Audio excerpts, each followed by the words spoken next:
Well, you're right. There isn't a lot of civility these days, and there's not a lot on campus. I know you're a professor, and you go out and you're an alternative voice on college campuses. We're going to play you a soundbite from Candace Owens, who is the communications director for Turning Point USA. She was at UCLA in the last couple of days, and she was confronting some Black Lives Matter protesters, and she had a point for them. Listen to this, and then we want to get your point of view. Sure.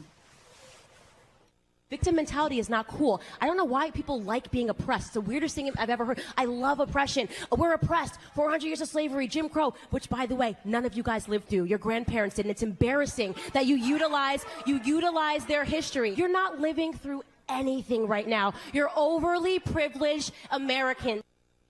You're overly privileged Americans, she said that. And then a few hours or a day or two later, Kanye West, the singer, the artist, tweeted this out. I love the way Candace Owens thinks. And then now he's taking a lot of heat because he's supporting somebody who's from the political right. What did you make of what she had to say? Well, I think that Candace is commenting about the danger of adopting a victimization oppressor narrative, and it's a narrative that the hard left has really been pushing, and ever since Marx, of course, that the world is composed of those who are victimized and those who are the oppressors, and everyone successful is an oppressor, and everyone else is a moral victim, like a morally acting victim. And it's a very, very dangerous narrative, and it's certainly one that's unbelievably widespread on university campuses. To look at the world that way, to look at the world through a group identity lens is puts us back in a tribal situation and will produce conflict. It has throughout the 20th century. And so Candace is objecting to that, and rightly so. It's an unbelievably pernicious ideology, and the universities are to blame for distributing it in large part.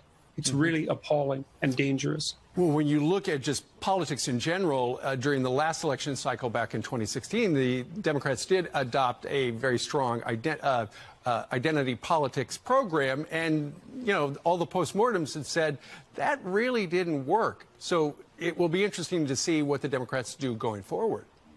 Yeah, well, I mean, the right-wingers, the conservative types like Candace have to tell a better story than the Democrats, and the story's got to be, and this goes for centrist liberals too, the story has to be that, you know, there's obviously racial differences and ethnic differences and gender differences and all of that, and some of that manifests itself in terms of prejudice, but the fundamental issue is that we've always regarded the individual as the measure in the West, and that's the best idea the world's ever had.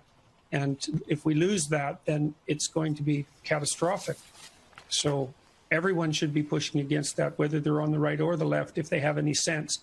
And the moderate left needs to dissociate themselves from the radical left, and this is something they refuse to do. It's conceptually difficult to do it, but it's a moral imperative.